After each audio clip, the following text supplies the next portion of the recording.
আজকে আজকে আওয়ামী লীগকে নিষিদ্ধ করা হয়েছে তাদের কৃতকর্মের কারণে।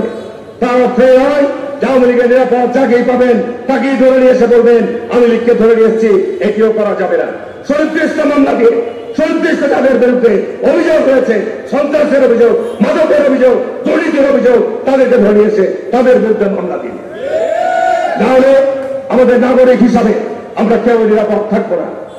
অতীতে যা করেছেন, জঙ্গি দমনের নামে নাটক তৈরি করেছেন, নিরাপদ নিরীহ মানুষকে ধরে রেখে তাদেরকে মাসের পর মাস, বছরের পর বছর জেলখানায় ঢুকিয়েছেন।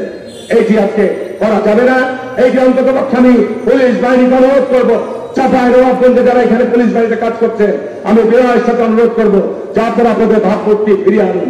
আমরা আপনাদের সঙ্গে আছি, কিন্তু আমরা যদি লক্ষ্য করি যে আপনারা পূর্বের মতোই পূর্বের চরিত্রে ফিরে যাচ্ছেন, আবার ওই মামলা বাণিজ্য দিকে ফিরে যাচ্ছেন, তাহলে কিন্তু এটির ব্যাপারে আমরা প্রতিরোধ করবো, এটির ব্যাপারে আমরা প্রতিবাদ করবো। এই অন্যায় কাজ থেকে বিরত থাকার জন্য আমরা আহ্বান জানাবো। বন্ধুরা আমার,